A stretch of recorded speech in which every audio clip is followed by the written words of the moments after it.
Thank you very much, Dash, and our esteemed analysts. We are into Champion Select already, and 2 games in for Cloud9. 2 Draven bans out against Sneaky. Team Vitality had an incredibly excellent game yesterday, taking down Gen G, now against C9 from North America. And I'm a little bit surprised, because Attila is actually one of the guys in Europe who wants to play a lot of Draven, wants to win lane with it, but they're respecting, okay, we might actually get Sneaky picking it against Vitality's bottom lane here by removing it early. Typically, when we've actually seen Draven in Europe, it's been picked against Xayah Rakan as one of the lanes where you can really win. See if that becomes the lane they want to play. And interesting by Cloud9, you're seeing sort of where their bans are taking shape. They're trying to remove some of that playmaking 1-3-1 potential that Vitality used so successfully with their previous game. The early Aurelia ban, of course, it was Echo last time, but maybe trying to get rid of some of these split push from Jizuke might constrain Vitality's win condition. And I'm thinking that Xayah is going to show her face very soon in this draft phase as well. You know, especially with the Draven ban already off the board, they're very much focused on the bottom lane. And, you know, Attila and Jack Troll like to have good matchups for the bottom lane. For Vitality, it's definitely a good secret to their success that's not so secret anymore. I'm a little surprised to see Urgot banned away by Cloud9. I think they were very successful in counterpicking with Lissandra in the play-in stage and saying, hey, you know what, take the Urgot, we'll bait that in for you. We've got counterpicks and we can get priority elsewhere, but they chose to go for a very standard ban here, and they let that Xayah go through to Vitality. So do we get the Kai'Sa and Rakan lane that we saw from C9 yesterday against Xayah specifically, where Uzi destroys it? Don't stand on the feathers! Don't stand on the feathers! That was definitely a problem for Sneaky yesterday in the matchup. We saw Uzi and RNG absolutely destroy Cloud9 a lot through the bottom lane. They're opting into a similar setup this time around, ready for round 2. They've learned after day 1 Deficio. Wipe that smirk off your face. I just want to see if Rakan gets locked in. If not, Vitality will take it, and it really fits their playstyle, because what they did yesterday, they drafted so many ways to force team fights, so many easy ways to force team fights with Nocturne, you know, Ornn, all these kind of champions. They can do Ornn Rakan here if they want to, and have like insane amount of engage, which really suits their playstyle. And that's the thing, you always like to have a 1-2 engage with Rakan. Don't want him to just be the solo one, does have explosive engage, but definitely gonna need some sort of front line with him as well. Gragas has definitely been one of the ones paired with Rakan very frequently, you know, very quick with the flash body slams, ultimate, so options here, definitely open for Team Vitality. And I wonder, are they scared? Will C9 have a counter pick for the Rakan, seeing as they didn't take it themselves like they did yesterday? I still think you just go for the Rakan personally to get the combination, especially because I like the engage tool more than I like his Thresh. But this is Jack Troll. He likes to play Thresh a lot. I always feel like it's very mixed results on it personally. When he played it back in spring as well, I would have taken the Rakan, but maybe they were scared of a counter pick. And we have seen some good Thresh play so far at Worlds this year. Making good use of that one. But we have also seen, as demonstrated by Jat on the analyst desk, how Nautilus has very easy reaction time to Thresh and is just a more tanky champion overall. So if you get into the head-v-head, you know, heads up, hook to hook, they both go in, and Nautilus will survive longer. As you can see, Nautilus 2 Worlds so far. Could be a very good support here. And I was wondering when C9 would grab tanks for themselves. Licorice, more of a carry top player, but still has played those Ornn games, those Shen games, those Mundo games in Poppy. But of course, they need a front line when they've gotten themselves that mage in the jungle for Svenskar. And I'm expecting a squishy for Jensen as well. But we'll see if Galio does come through off a different diver. Thing with Nautilus is that he's pretty slow, one of the slowest champions in the entire game, in fact, and is not a good primary engage because of that fact. So they're going to look for something else because they already have really good follow-up. You know, Talia can split the map with the wall. You can have a lot of creative usage there, and Kai'Sa can follow, but they might need something else as far as the initiation goes. I think going Ornn and then last picking for your mid lane against Jizuke would be pretty smart if you're C9. I definitely think saving your last pick for mid is very good against a guy on the Vitality side who has already shown us Echo, and I can definitely say that he can bring a lot of other counter picks as well. He plays a lot of different styles and a lot of different champions. So with the Xayah ban, it does smell a bit like an Ornn coming in, and then you have pretty good engage on C9's side. Ooh, Poppy getting banned away by Vitality. Interesting. We could definitely see Shen coming through here. The Ornn, as you're mentioning, of course, a big one as well, and has that obvious long-range engage. And It's actually Licorice's most played of the split. Cloud9, I'd expect to see a top laner from them here and waiting for their mid lane counter pick out of Jensen. 5 seconds to go. What do they want? Yeah. Orin, yeah, that's the likely one. I think everyone kind of saw that coming. So is there an obvious counter pick now for Vitality? Do they want to try to beat up the top lane? Well, Licorice really has been such a big star for Cloud9 this year, ever since joining the roster. You know, earning Rookie of the Split, that split. Second in top lane votes there. I honestly, even on tanks, his Poppy play, his Ornn play have both been very strong. So it's really going to be about how can the team actually bring it all together? Because again, they're saving the counter pick for important mid lane, but LeBlanc's been thrown down. The gauntlet is there. And top lane, so Capuchard is one of the players. He prides himself of being able to play like everything. He introduced Lucian top lane as well to the professional scene way before Huni did it. And he likes to try and go for counter picks, but I never feel like it's super successful for Vitality when they play heavily towards the top side. I actually always prefer him on a tank. I think Jarvan is actually a fine middle ground here. You do have a pick where you can actually play around it, but you also can bring some value for a teamfight as an engaged tool. So I think the Jarvan is acceptable, but the Ornn on the side of C9 is actually what I would love to see for Vitality. Well, Galio might be coming in alongside the rest of the divers now. None of these champions are great at walking themselves into the front lane quickly, except for maybe a Taliyah, and that feels like a huge risk. So not great targets for a Galio ultimate, but certainly another hard diving team for C9. A lot of engage, set up for the Kai'Sa to play around Svenskeren and Sneaky is the primary damage. That is the biggest difference between yesterday and today for Cloud9. This time they're surrounding Sneaky with tons of bodyguards, lots of crowd control to apply plasma to the enemy team, allow him options to escape in team fights or dive in and move forward. I think that this is a composition that can easily play defensively or offensively. Meanwhile, Vitality with the LeBlanc in the mid lane, that should always have priority over Galio, and it's going to be about which one of the top/mid does stay in the jungle. Looks like it was the Jarvan that will stay jungle. Yeah, with Gragas in the top lane here for Cabochard, of course, one of his most played, actually. He's already got 4 of them in the split. We get the tank top lane. Yeah, well, still a tank top lane. You know, might see a little bit of AP on him, but that'll be a fun matchup to watch. I'm a huge fan of Jarvan jungle. I'm glad that he's back into the meta. There are a lot of options here. We can even have Vitality and Kikis going just red buff into level 2 gank, something that he has done versus North American teams in the past on different teams, or with the buff to Jarvan, lowering the cooldown on Martial Cadence, the passive percentage damage auto, his clear is actually significantly quicker as well. We definitely have a composition from Vitality where they can force a lot of plays. Even in the early game, all the lanes can actually apply pressure and have CC set up for a jungler to play around. It's not as easy with the long-range engage that yesterday, but there's a lot of playmaking. All right, let's see what happens into this one. It's going to be an exciting one. Europe versus North America is always a treat to watch at Worlds. Vitality off to a great start. They took down the defending world champions in their debut. Cloud9 fought the MSI champions and had not nearly as good of a result as Uzi and Co. walked all over them yesterday, but now it's time for maybe some vengeance out of C9 here. This group does feel a bit wide open.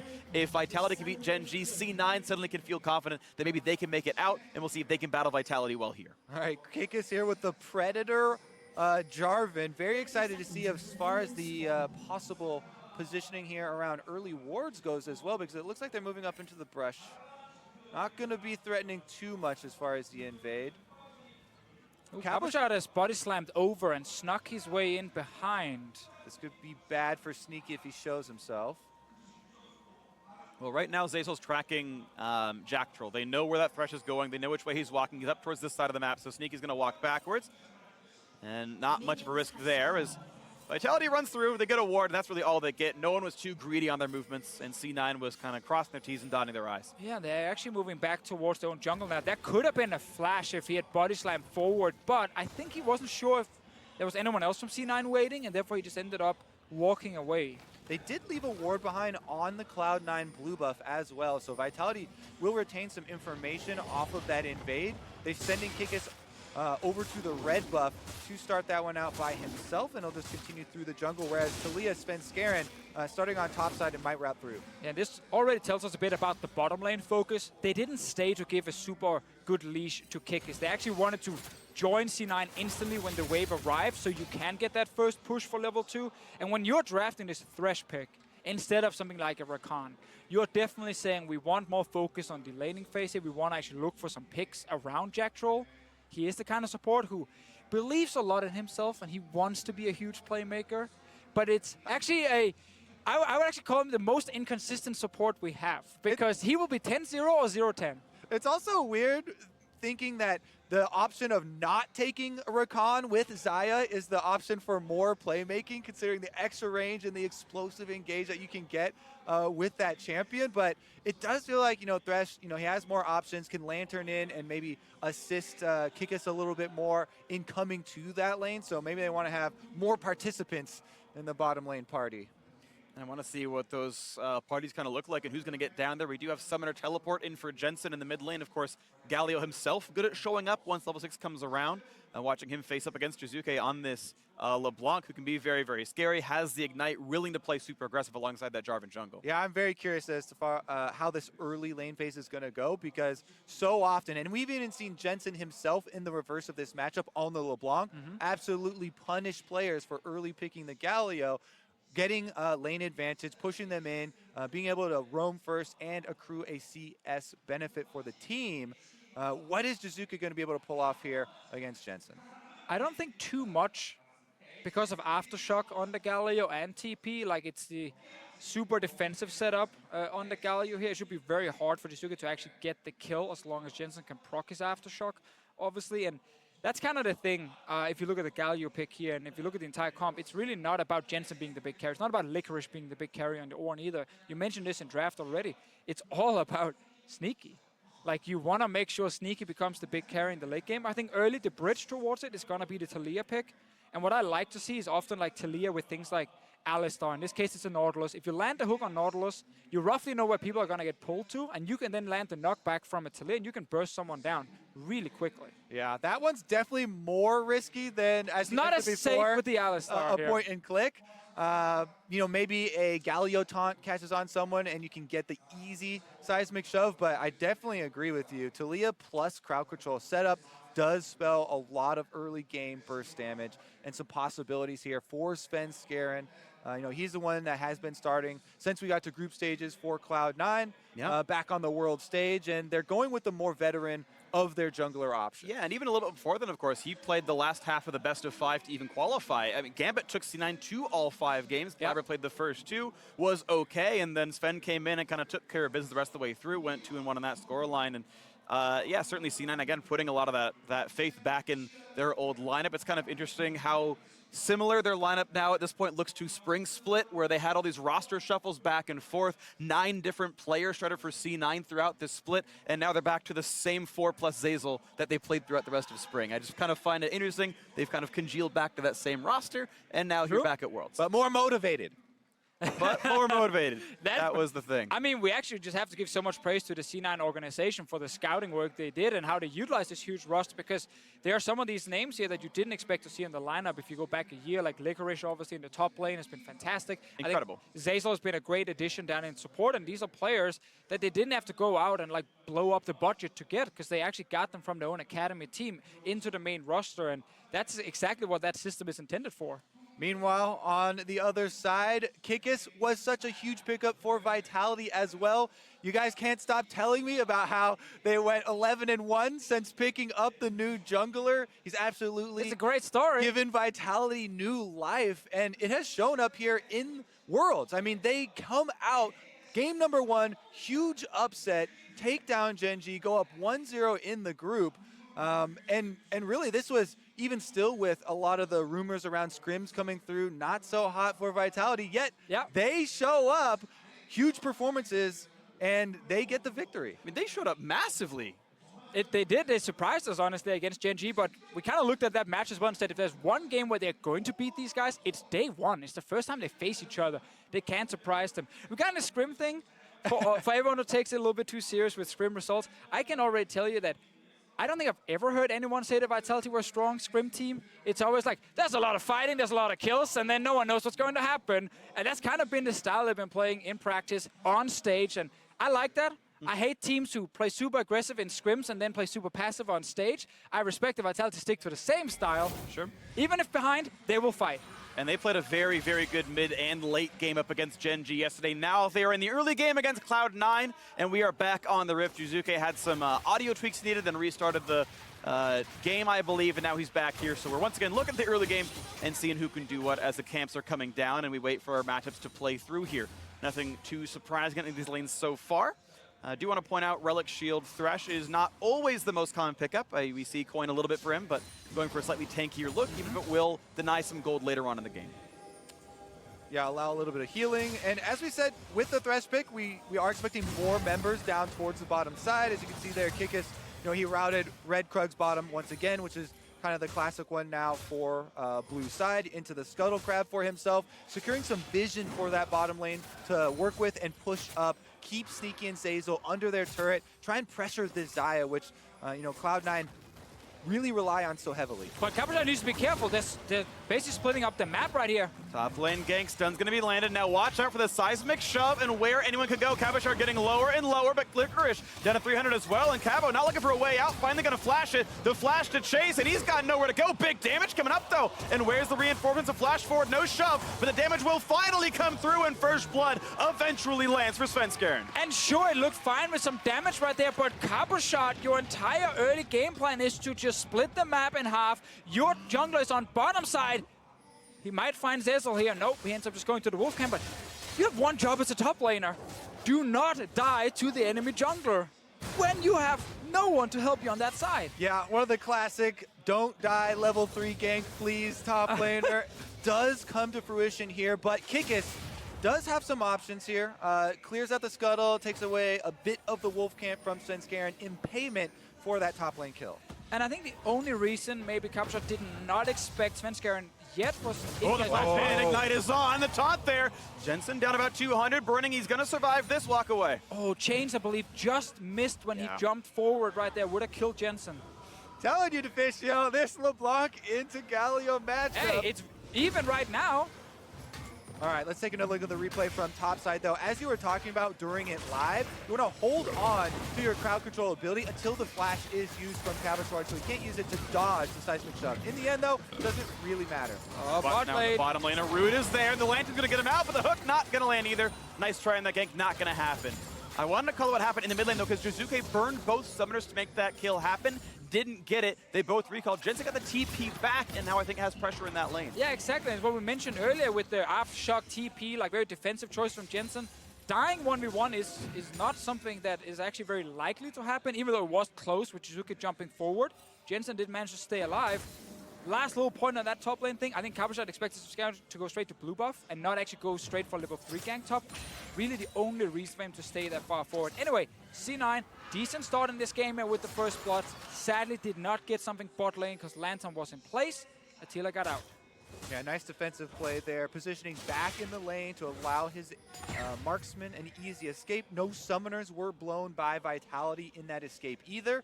And Svenskeren did reveal himself, so allows Kikis now to move in a little bit more aggressively. Try and find the Taliyah before she ranks up. A lot of it is levels for Taliyah, because you need more levels in your threaded volley now with the nerfs to her early game. And she's out of camps to clear right now. Both Scuttles got taken over by Kikis. He stole the blue buff as well. Has his own blue and Gromp still to clear, and that is a nice hook into play. Backwards Sneaky, not quite ready, but the chase is in. He's gonna flash away. Will it be enough? The summoner heal keeps him alive. And now under the turret is a root. A bunch of damage there as well. And Attila gonna keep running away, will stay alive, get away from the feathers. They will do so. A nice tank on the hook as well. This doesn't get in, but now into the top side. Cabochard getting hit with the ulti into seismic shove. He's got nowhere to go, and top lane's 2-0. Great repeat gank there from Svenskeren, taking advantage, knowing that the flash was still down from Cabochard to get that kill. But the bottom lane skirmish was great. Let's take a look at the mid. Well, Jensen has flash, though, so Kikis not going to get much done with this. These ganks aren't happening. Kikis is out farming. He is out counter jungling, but the ganks work for Svenskeren. Exactly, but bot lane, that was an insane 2v2 fight. So many summoners blown as well. It was actually so clean, the start of that 2v2 for Vitality from Jack Troll. We'll look at that replay later, but the first replay is the kill that we missed. Yeah, and this is again where Cabochard is really hurting his team by losing Flash in the initial gank where he also dies. Now there's no way for him to get out, even with a lane gank. If you look at the wards on the minimap, they thought they had everything warded so they could spot Svenskeren, but because you don't have flash and you get hit by the knock-up, you still die. I love this Jack Troll play. Goes in, flays Zeyzal backwards, uses the Lantern to then bring Attila past Zeyzal. This Nautilus is just waddling forward, slow champion in the game, trying to get up, but once he does, and Sneaky saving his heal, C9 actually turn it back around to get almost an even health trade on it. In the end, only the supports keep their flashes. Sneaky no summoners, Attila no summoners. Kick is level 6 on bottom side. Can he get in range? Lantern is available. He just needs to lock Sneaky down. To play Lantern, flash play, get him into the squad. This could be a very easy dunk, and there's no way out for Sneaky. Great kill picked up. The pull almost works on Azazel, but still a nice gank in for Kikis. And then Kikis now level 6 on Jarvan, able to use the Cataclysm for some extra damage, ensure that they kill Sneaky this time,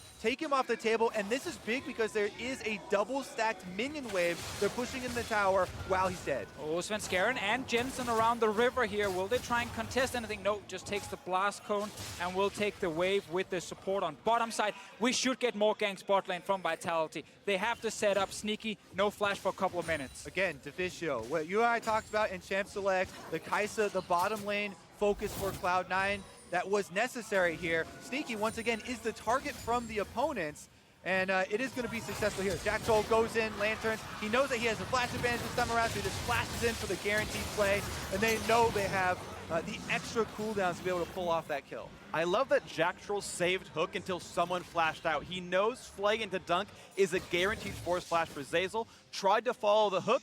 A little bit slow, but you have to react to the spell at some point, so that could have been a 2 for 0. He played it as well as he could have, but still, that kill was absolutely perfect. Now we have to remember, Jensen's ulti is available and there's no flash bot lane from any of the Vitality members. Thresh is a super easy target then if you just hook him with the Nautilus into a Galio ulti. There is ways for C9 to try and counter the bot lane aggression. And some of those ways come from outside this lane. They have a Galio ultimate available to them. Licorice has teleport ready on the Ornn that has been camped for and has gotten the early success for Cloud9. Oh, he's baiting a little bit. So yeah, Svenskeren is on a ward. Ignite is on, gets a taunt, and it almost knocked back. That timer just close enough. Jizuke gets out. Ooh, that was close, Jizuke. He wants to be aggressive. He's always pushing it. He saw the Talia standing right there. Didn't care. To play that game. Knew he had it down to the millisecond.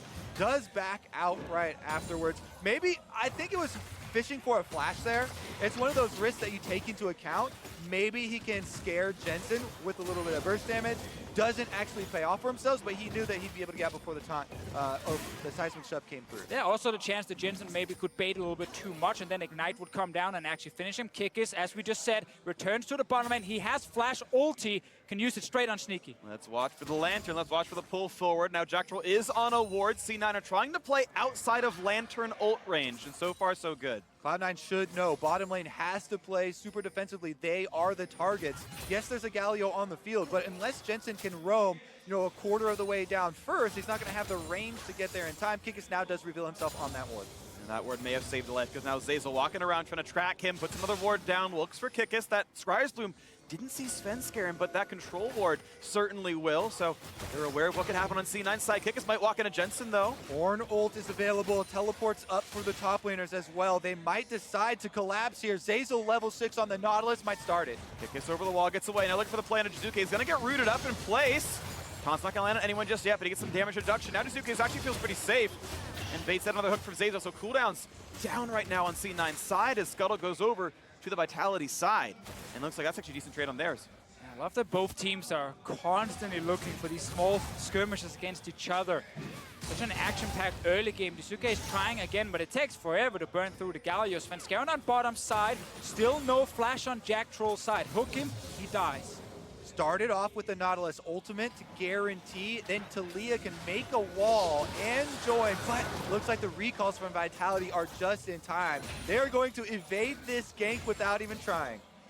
Now that bot lane turret's getting pretty low. Vitality have brought that thing down to about 15%. One more good hard look at it. Might get first turret from bot lane for Vitality. They've recalled their dual lane. Storm Razor is done for Attila. That's good for pushing. Canceled. Okay, what's going to happen down here as the rest of the squad is waiting? But this is, of course, better items Vitality. Lantern just got used.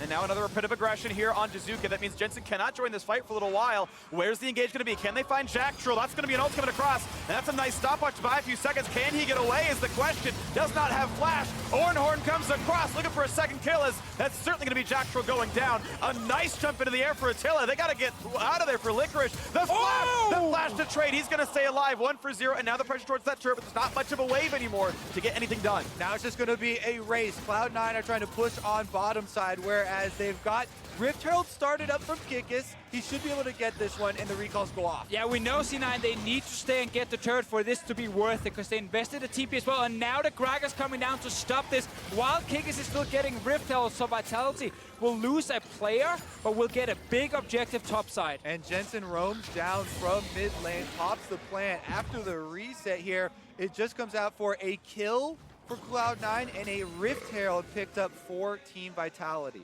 Yeah, now Licorice can't join that bot lane anymore. That TP didn't do much of anything. Cabochard is walking his way back up to the top side, so maybe a bit of a waste of a summoner. Just wanted to stop the push. Yeah, and he did so, of course. That might have been worth it overall. Jizuki only getting autos off, and Jensen stays alive, going towards that Rod of Ages. We also have to remember, now the Vitality bot lane is back. They can actually push while C9 is recalling. Anyway, let's see the replay. It's 3 people hiding in a brush against a Thresh, who will, of course, die eventually. The TP, that's the interesting choice here, to try and get 2 kills into the turret on the side of C9. But Attila was smart, stepped back, saved his ulti, and even tries to get the kill, but Licorice just managed to get out. Yeah, interesting flash trade, too, because Attila, now no ultimate or flash for himself to protect. They do return to the lane, get the turret for themselves, Yes. and this is first turret bonus gold for Vitality, in addition to having the Rift Herald ready to use. This is absolutely big right there. Zaya was already on 1 item, but got solo gold on that first turret, so he's really big now. Attila might do a lot of good things for Vitality. Now looking at the top side, it's time for round number 2. Cabochard has a flash, though, buys a bit of time, and hoping to buy a bit more. Finally does flash away, but Seismic Shove gets away from it. Licorice still in the chase, finds a slow. They will not find that kill. Cabochard stays alive. Fancy feat right there from Cabochard. Svenskeren has been very active in this early game, picked up 2 kills, been part of the last one as well, but he didn't get the kill this time around. Mid is just the same kind of setup. Jizuki trying to get a bit of trading, but Jensen playing passive. The lane swap here from Vitality after taking the turret also does stop the recalls from Licorice and Svenskeren. So Vitality pushing once again, they do have a bit of momentum. Exactly, I think the bot lane, especially with that TP bot from Cabochard last time, have managed to get just the tempo advantage against Sneaky and Zazel, who's caught a little bit. You know, they lose the bot turret, then they go bot and they realize, hey, we have to go top now, so they recall again for a second time. While Vitality already sitting in the lane, Cabochard is down bot lane now. Super, super close here in the early game.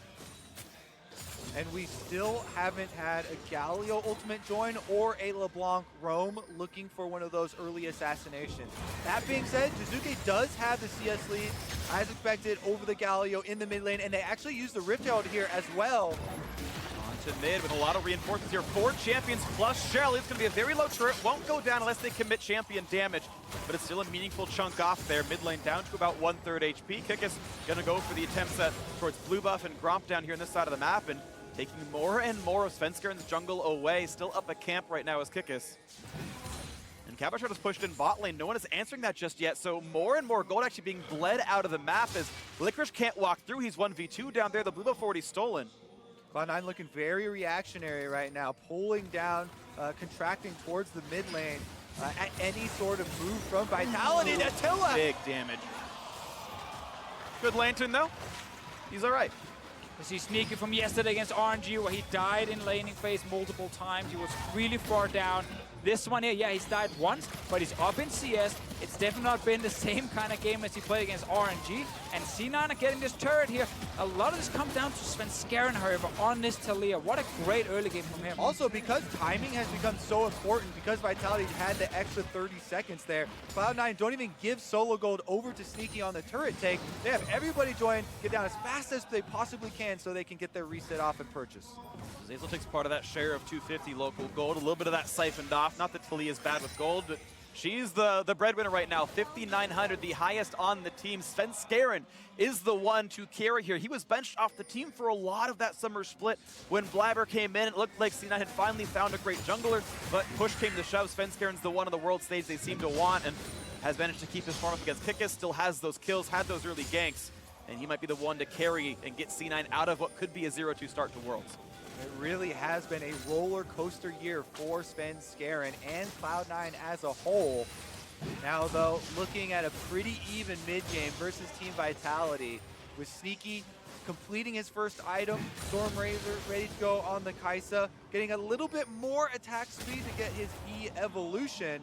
And now it's going to be about the teleports coming down from the top laners in maybe 45 seconds to allow them to start these team fights out. Yeah, we know with the Ornn it's very easy to start a fight, but obviously a lot of the Vitality members can be pretty tough to lock down, especially the LeBlanc, but also Attila on Xayah with his ulti. So it's not like C9 will get an instant engage on a carry every time, but they have the tools to always start a fight at least. Yeah, Attila's flash has come back up from the bottom lane skirmish that they had, so he does have it available now, and we're seeing the convergence we are looking for. Ornn ultimate is off. How many knockups are they going to get? Only the 2. Will they find the back line? That answer is no. The hook comes in towards Svenskeren, going to stay alive. The dunk comes across. A big taunt in the front line. Svenskeren's pushed for the Kickus. He's going to go down. The first kill. The fight goes to Sneaky. The knockback on Licorice. Jensen's low gets a heal, walks away. Just the 1 for 0, and C9 disengaged. And here we get it. C9 with Ornn moving in towards the mid lane. You will always be able to start the fight. Kickus went in, and when he actually jumped in, the entire team turned to him and killed him. That was very surprising that Kickus actually went in there to me, because Vitality had just done a good job of avoiding one of the biggest team fight cooldowns. The Ornn ultimate only resulted in a little bit of poke damage thrown out under the turret, but Kickus going in offers up Cloud9 a kill. Shizuke will stop a recall, but that's about it. But we know Vitality will never run away. They will always jump straight at you. They will take whatever fight you're going to give them, and that's just the nature of this team and why Kickus, without Coppershot being there yet, decides to jump in. His backline is not able to deal damage yet, and he jumps forward with just Shizuke. Attila is sitting without ulti during this fight. It's just on a couple of seconds cooldown, so he's still feeling pretty scared. He can't move forward enough. And in the end, C9 stays alive.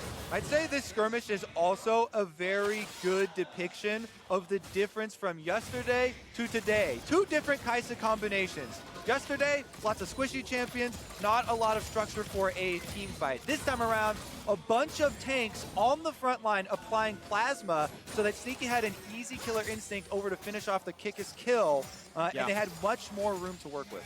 Well, Vitality have had very, very good mid games before, though. Their mid game against Gen G, they came back from a significant deficit against a great team, and now looking to siege in mid lane and will do so and put themselves back on equal gold right now. Sneaky and the rest of C9 certainly have tools, but Vitality, no slouches here either. Oh, Zeyzal will try a hook. Ornn ulti comes again. They get the knock up onto a single one. The hook towards a very squishy support as Kickus finds that kill. The dunk in as well. Jensen holds the front line. A knock up onto Gragas, but he's pretty tanky. Seismic shove, and he jumps back away. Lots of damage out of Gragas. The team fight still goes on. Licorice from the front, looking to knock down Jack Troll. One more shot would do him in. C9 chasing a 4v5, and they can't quite get that damage. Now looking to Kickus, he's going to walk away also, and it's Vitality's turn to win the fight. Such a close fight. Again, the hook connects onto Zeyzal, keeps him in place. He dies. In the end, however, they didn't get the carries. C9 trying something mid. Shizuke is on his way back. Incredibly close. Shizuke just showed how much burst damage he can apply to the backline. He's looking to flank around. Does miss the chain, and Licorice will be enough to ward him off. Zeyzal's walking back into the map as well, so it's going to be a quick ceasefire. The game only 200 gold apart right now. Neck and neck, these teams. In what could be a battle for second. If Gen G is mortal, this could be a battle for who's the second best team in this group. Couple of explosive little skirmishes we had around the mid lane. That focus fire took down Nautilus so quickly in Team Vitality's favor that they were able to recover and save their mid lane turret as well. They chased C9 off of any of that extra damage and retained the extra defense here, and not allowing Cloud9 to push in and get those wards. Second fight in a row, however, where we see Vitality, they can't properly reach the backline other than with the Jarvan specifically. Kickus goes in here, but Svenskeren and Sneaky are untouched, so while they're dealing a lot of damage to frontline, which is good, it is a lot of the Vitality members who's forced to then flash out, jump back. Only Shizuke gets in here.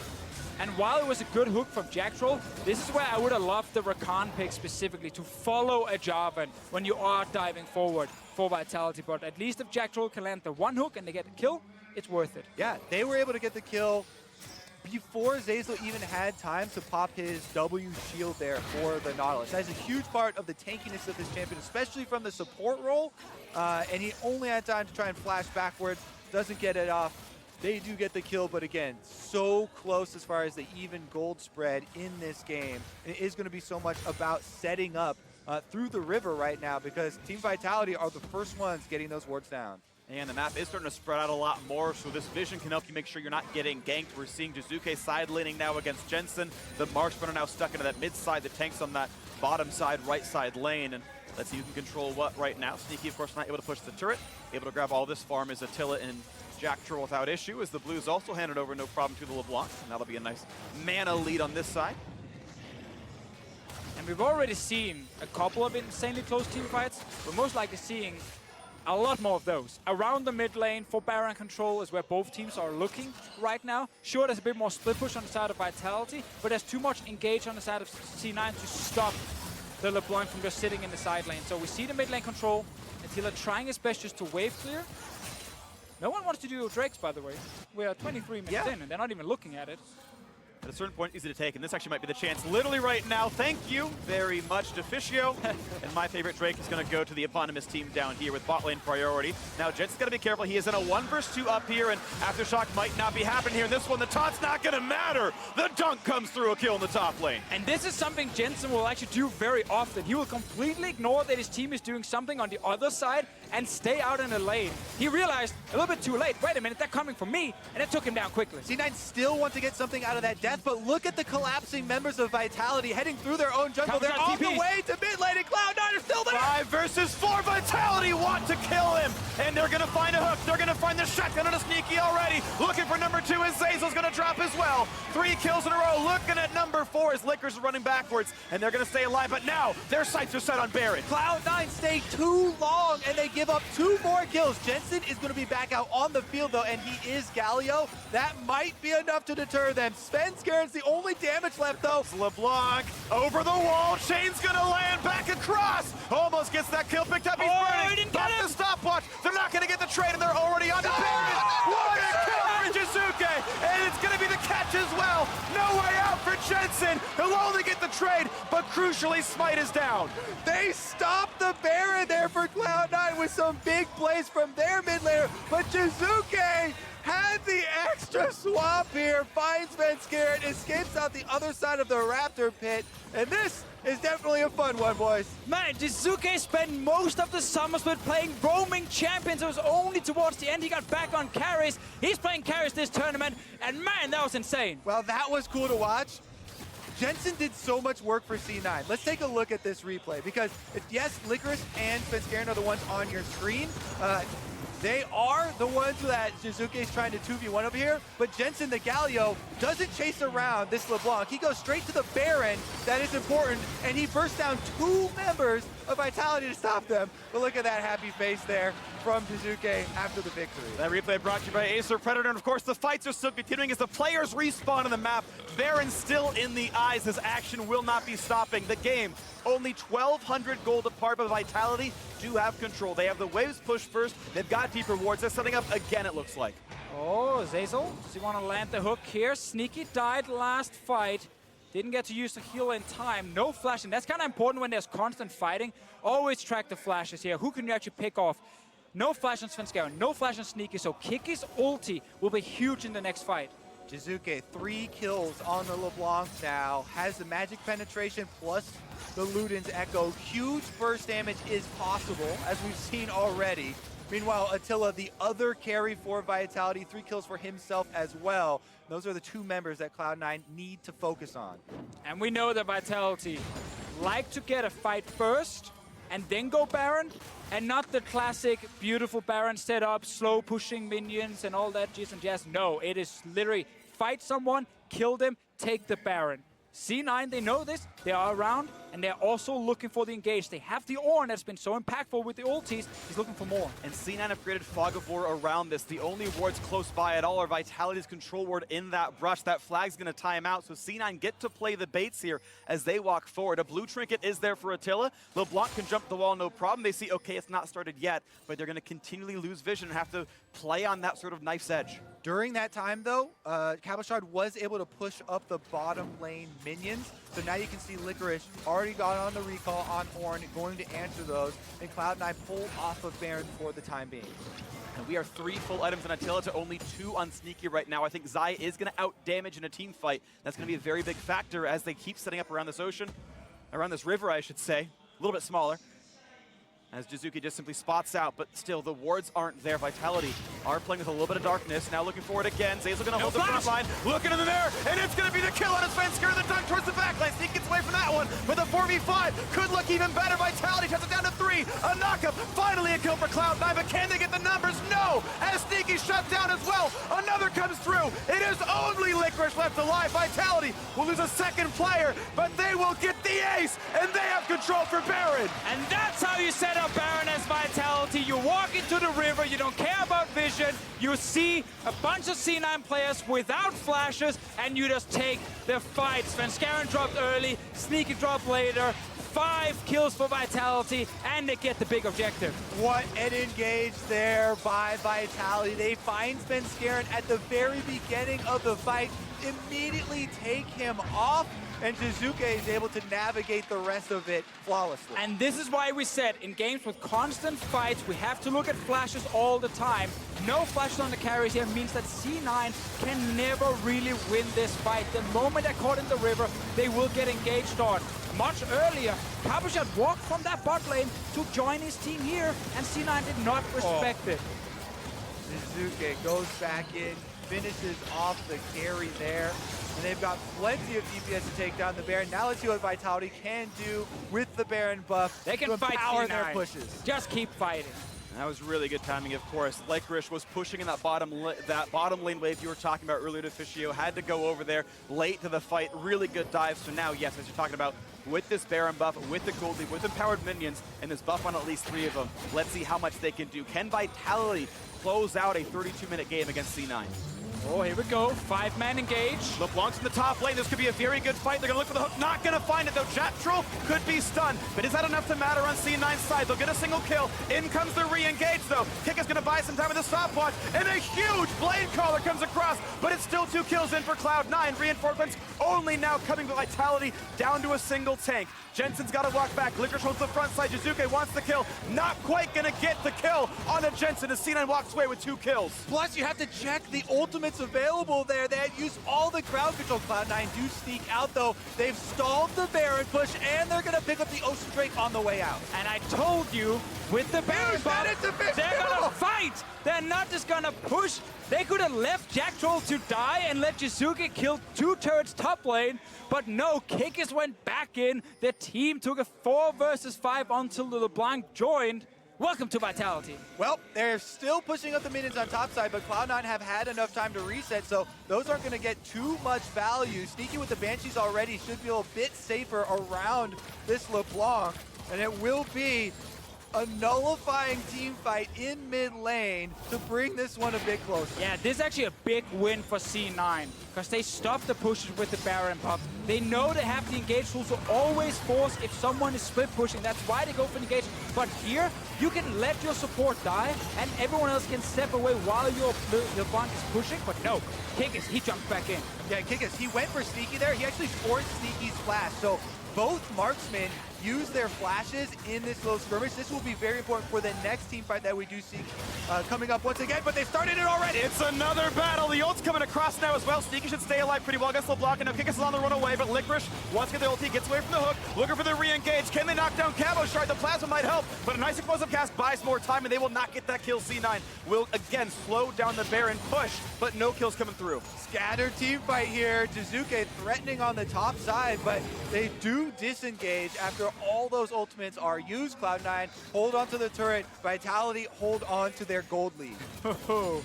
Always so close. Svenskeren had to flash this time.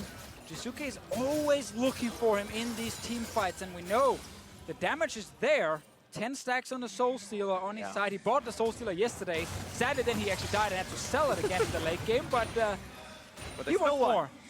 They still won in the end, but we've actually seen how the difference in how easy it is to force team fights has changed, how much Vitality can at least dive onto C9 24/7. It's actually typically Licorice who's setting up engages with the Ornn. Still, Vitality are finding enough ways to always get the team fight, and both carries are looking very good.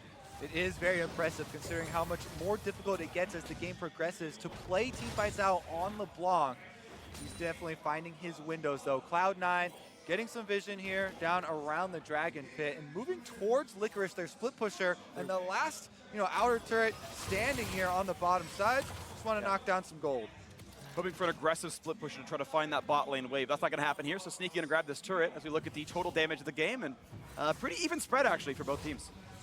Yeah, definitely true. I think to the LeBlanc team fighting point, and that's where a lot of damage from Jizuke is coming now, the fact she was changed back to the old LeBlanc was like the best buff to her team fighting, so you can do more upfront bursts, not having to wait for that passive every single time. Just W, R, and you can destroy someone in the back line. And what you usually look for are point and click crowd control abilities to hold LeBlanc when she does come in for that burst damage.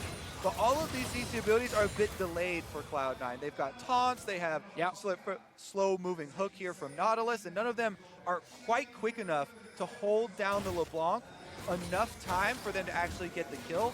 That's why he's got so much freedom. Well, here, let's see what happens next. 3,000 gold separates the squads. A couple of mostly non-combat Drakes in for C9, waiting for that next hard engage, as Gragas is shown bot lane, but does have TP. And if you are C9, again, you need to be careful because your carries are sitting without flashes. We've already seen before when Vitality got the Baron, how important it is when they go against things like Java and when you're against the LeBlanc that can reach you. You need these flashes to stay safe. There's an hourglass, however, on Svenskeren that could save his life. Nothing to keep Sneaky alive other than his own Banshee and his ulti. About 40 seconds till that flash is back up. Vitality pushing in mid. Maybe trying to look enticing for C9 side. LeBlanc's in the back of this fight. He shoots over by that blue pit. Can't maybe join right away, but does have access to the back line when a fight does start. He comes back to join the squad. There's a hook in the front line. Here comes the fight yet again. C9 wants in. The knockouts look good, but Zazel's gone right away. Galio delivered. How's the fight gonna go? It's 5v4. Stun towards Jizuke, trying to get that chase down in the mid lane, but they're not gonna find that kill. He kites away, and a second kill is sure to come through as Jensen will drop. Vitality 2-0. The flash forward. Kickus staying alive, but does trade his life. 4v3. The push towards Licorice goes nowhere. Gets blocked up by the Cataclysm, and C9 have to run 3v4 on the map. Oh, now it's Vitality with priority over Baron coming up in 43 seconds. They can try and clear out this Cloud9 vision and make them face check into the Fog of War against this much burst damage. That is such a scary task. Zazel tried again to be the frontliner, to be the main engage, but as a Nautilus in the late game, you're very squishy, and when he goes forward, he basically stuns himself so Jaxxal can get him. Also, there are big differences in the items. We have on Kickus a stone plate, which offers you so much teamfight survivability, but even with him going in, Zazel gets burned way quicker. Jensen does have the big zoning Galio ultimate. Sneaky tried to get over to the LeBlanc to Jizuke to try to finish off that kill, but he's able to evade them with the passive and the W. Jensen failing to flash after he gets out of his zonias, but Kickus forced enough to jump in there with the Cataclysm and gives back the kill. Yeah, he wanted to land a knockup right there. Combo with flash at the end into then his ulti, but he just missed it. Timing slightly off and ends up just flashing for an auto attack. Attila, he was left untouched in that fight. Both summoners available for the next one. That's what LeBlanc can do in these team fights. Take so much of the attention to the side, but we're back in it. Round number 17. Ornol comes in, hits 2. But it's a disengage pretty cleanly now. Now watch out as Cloud9 is running. Kickus wants in. There's a big knockup available. Bit of damage there, and Svenskeren's down just above 1,000. Yeah, Vitality, no. Without the Ornn ultimate, that is a huge setup and part of the team fight for Cloud9, so they wanted to take advantage here. Jizuke moving up to the top side. Luckily for C9, they stopped chasing because they had no vision of Jizuke at first. It's all blue wards around the Baron itself. They didn't know exactly where he would show up. He could have gone into the back line. Jensen is Chucked out. Look at forced health back. bar, yeah. But he has TP. Baron is being started right now. It's going to be a trade. It looks like it's going to be Elder Dragon traded in for Baron. This is probably a better buff for Vitality, but with those elementals picked up, it's not too bad on Cloud9's side. Can they finish the trade? It looks like they will be able to with the teleport used here. Cavalshard and Jizuke are headed down, but that will be enough to fend them off. Push now for Vitality. Looks like it's headed towards the top side. They make the call to cancel. But now C9 needs to respect that the Elder Drake buff is so valuable in a team fight. It doesn't matter what you can do with your minions. They've got 2. 3. Jizuke is going for the split push. Look at him over through the jungle walls, heading to the top side, whereas Cloud9 trying to force straight down mid. Ooh, with LeBlanc spot, I think they could have gone for some real damage in that turret, but they've got to go back and respect the split push as Jizuke recalls safely. Baron buff makes your split push insane because it empowers your split pusher, Jizuke, to take the turret quickly. Plus, with the Baron buff on your minions, it makes it equal to defend. And also the quick recall when people are trying to collapse onto you. The fact you can go back to base that quickly. He actually stopped it again. He's just baiting them constantly. He's got the time. No one's going to stop that one, so out he goes, and it completely stymied the push. Keep in mind, he's buffed. Last a minute longer here for Vitality's side.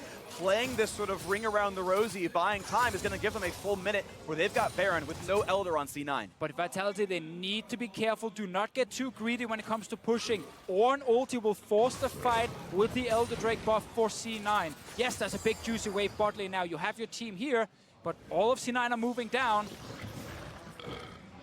This could be a fight right again, but the Kai'Sa and the Ornn are both far away, so there's a little bit of time here. As the minions are getting burned down, this turret still falls to half HP. And Vitality are still getting farther and farther ahead in this one as they keep chipping away the cannons. But just putting their shots down. Step back now. Do not risk it. 5 members. Let Jizuke push mid. Kick is.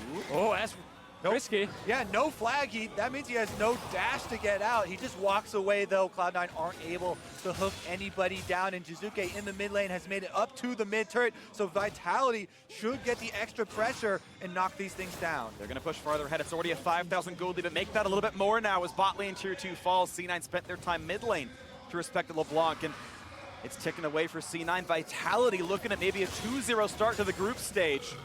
A somewhat... Too early to call. Oh, the game is so close. At it though, with the Baron on 15 seconds till Elder Dragon times out. They'll have even more to do. Mid tier 2, an auto attack away from dead, and it's now even farther ahead. Vitality are pushing and pushing into C9's base. Yeah, C9 are not getting the fight. 5 seconds left on the buff. It's gone now. They could not go for an all-in. Actually, I think bot lane they could have tried.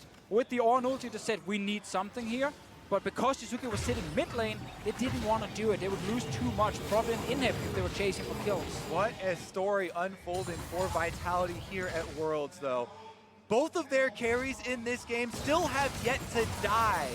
Attila and Jizuke both playing out of their minds, avoiding so much of this hard engage from Cloud9. I mean, we mentioned how many tanks that they have to work around, and they've done such a good job of it. It's just awesome to see rookies on both sides fighting against each other. The 2 carries you just highlighted, they are 2 of the rookies. Jackdaw, of course, being the other one for Vitality, or at least the rookies coming into the year have, of course, already played the Spring Split. Licorice and Zazel on the other side. It's been a rough game for the Nautilus. He was picked for the laning phase a lot to try and block the Thresh. He's tried to engage a couple of fights. He's died every single time. Ooh, and Jack Troll might find... No, not going to go for this one just yet. Licorice, pretty tanky on that 4,000 health. The most difficult step for Vitality still remains, though, and that is cracking inside the inhibitor turrets. Cloud9 have a lot more defense to work with. If they can make Vitality funnel into a smaller area here, would make it easier to start their team fight off. We might just see Jizuke always sitting alone in the lane, the one next to the 4 members, and just chipping away on the turret. Jump in, get 1 hit, jump out. Ooh, that one connects with Sneaky. Jizuke, and now they're playing for the red buff. That one is going to go to Sneaky. I believe he got that one, and that's going to be at least something positive on the Cloud9 side as they still weather this 6,500 gold deficit. Vitality have another game with a strong mid game, good shot calling, building their leads from good fighting and good macro play. Yeah, it's actually fascinating that in Europe, Vitality, whenever they lost the early game, would just kind of fall apart very, very quickly. But both games they've played so far at Worlds, they've given up first blood, they've fallen slightly behind in terms of kills, but they bounce back very quickly. They do not stop. They actually look for a good engage, get a good fight. And this one has just been all about team fighting now. They're definitely showing a lot of patience here in the later stages. We're now over 40 minutes. This is one of the longest games of Worlds we've had so far. And you can see about how Cloud9 are trying to clear out some of these wards through their jungle, but Vitality have pushed so far in, even clearing a single ward through one of these brush in their own jungle is such a dangerous task. I do want to highlight that because of the Soul Stealer, there's no death cap yet on Jizuke's side. He's sitting on 1,800 gold right now, but that definitely should be the next big thing for him to go for. You don't need the 10 stacks. You should get a death cap instead. Yeah, meanwhile, Jensen here on the Galio with the full AP build has maxed out and will bring a lot of AoE magic damage to the big team fight if they can keep him in place, but that is the question. They're up in a minute and a half. Looks like to be Vitality's target for this one, to wait, be patient, wait that 90 seconds, set up that next team fight. With the gold lead they have, it is likely they close it out with one more battle. Banshee's Veil actually pops there on Sneaky by Oh, the hook! Hook's gonna find, and that's gonna be almost a deletion. Svenskeren pops Zonia's, but he is certainly going to go down. A domination now for Attila, and a 5v4 push might be all Vitality needs. That's why it's so dangerous to go through the jungle here. Each ward, Vitality do find the pick as Cloud9 are transitioning through. What a hook there from Jack Troll. This earns them a lot of pressure. Now, he will respawn in time for Baron, so if this power play means anything, this 5v4 means anything, it's got to be a base siege. Only inhibitor turrets are left, and those are hard to push, but they're looking to try. As Jizuke knocks out the Banshee's Veil, or deals a bit of damage towards Jensen. And the wave clear, pretty good, of course, from this Galio. Yeah, full AP finish on Galio, does get most of them, but not enough. Vitality's finished down the turret. And will they find that second engage? They don't quite have the tools just yet. C9 should give up the inhibitor. Defending a 4v5 is not likely. Good poke, though. Is that the sign to go with a low health Kickus? 10 seconds. Vitality are trying to get away. Licorice does not use his ulti. Will he go for another one? Nope. Ends up just being Vitality disengaging. Now they're hiding around in the jungle as well. But it's still contentious timing. There is not a Warmogs for this Jarvan. He will stay injured, and Svenskeren's back on the map. Has the Talia while there is a small window for C9 to have control of the map. Baron's available. Vitality will get the vision from Scuttle Crab, which allows them to recall, but Cloud9 can still try and force the issue. It's definitely risky. Yeah, you can't all recall here if you're Vitality. You need to stay on the map. C9 can always force the Baron. And they're going to try. Look at LeBlanc in the side rush here, looking for Svenskeren again. He's going to look for the play. Svenskeren takes some damage. He's got a Galio coming, flashing to stay alive, but that is big damage. Here comes the engage. This is the play they need to have. The knockup lands, and they're going to find the kill on Jizuke. 5v4 on the map. It's C9's time to turn it around. Cloud9 now 5-man power play. Let's see if they can do it. Looks like re-engage. A hook towards Jensen. A 5v4 could be good. Explosive cast turns it up, and Jensen to the front line still. Licorice holds up as well. Svenskeren's back in the mix, and it's Vitality forced to run. A big blade caller. Will it be the turnaround? C9 is injured. They've got only the Ocean to keep themselves healthy. With top and hip already dead, they're going to back off, and both big objectives are on the map. 30 seconds still on Jizuke to respawn, and Licorice has Warmogs, and the team has Ocean. C9 can stay on the map. Teleport being used by Jensen here. He's going for the recall to try and heal up in the fountain. They pull out the dragon, and here we go. Every ult is on cooldown from Vitality's side. They can't really contest this one against 5 players. They're going for Jensen instead, trying to kite C9 away. But no, they just stick this to is the second Elder, but Kickus has Smite. This is going to be a tight one, and second Elder goes to C9. This could be a huge team fight. It's still 3 seconds on the block. They find the knockup, and they find the kill. Attila goes down. C9 owns the map. It takes 41 minutes, but Cloud9 finally get kills on the Vitality carries, and they get the big Watch out for top. The TP is coming top. They have to turn around right now. C9 must defend. One turret's already done. He only gets one. He only gets one. C9 are still around the Baron. Jizuke is back on the map. Attila is dead for 40 seconds. Kick is still very low. They're starting Baron? What? They're actually so spread out. Cabochard is going for the recall, though, and he doesn't have his teleport able. Kickus, he's low. Does he have the Otis? Not up from cooldown yet. He gets pulled back, but look how much damage C9 does. Jizuke is moving in. No, actually, he decides to look back towards the mid lane. Baron for C9. This all started with Jizuke looking for a kill on Svenskeren. He didn't get it. With the Galio ulti coming in to save the Talia, and the turnaround from the Ornn ulti. The big plays on the biggest of stage. Finding the picks this late into the game have the biggest rewards. Baron and Elder Dragon over to Cloud9 though. Now they've got the double endgame buff, and it is in their hands. And they have so much time to work with. Double Elder lasts longer. It's already the longest game of Worlds 2018. They've already beaten that one from Vitality's previous foray onto the Rift by 2.5 minutes into this one. Jizuke gonna pop up that Banshees, and Sneaky still has to be respectful. He's on full build at this point. But C9, you figure if there's a time to win, it is literally right now at the double buffs. see how much they can take. Top Inhib is still dead. Only one Nexus turret, but no TP for Cabochard. They are pushing the top lane right now, making sure to kill all the super minions. Defending against this inhibitor being down, trying to push 2 lanes at once. They are going to collapse on this secondary turret. Even with super minions, they should be able to power right through Baron buff and the Elder Dragon burn. You can see right there, the tiniest bit of poke takes down 30% of your HP. Have to try and kill the minions and stop the push, But how can you? They're Baron. it's just not possible, and C9 will get everything now. They give up top and hip. Do they play for Nexus turrets? Does C9 keep pushing, or do they find another lane? The hook almost got Jack Troll.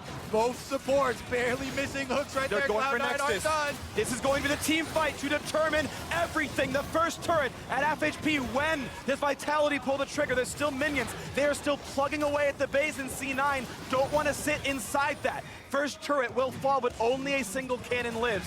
Now the second wave, they're still shepherding. When does Vitality answer? Their base is losing more and more health. Some more poke comes through, still a minute and a half on the buffs. Here comes the push, the knockup. Sneaky's alive, he heals. He's still in there. They get the first kill. 1-0, C9, Attila stays alive. They get 2-0. Cabochard's burning down. They might have it, but Attila tries to turn it around, but it's an open Nexus. C9 makes the comeback happen. Are you serious? What a game! Insanity on the Rift.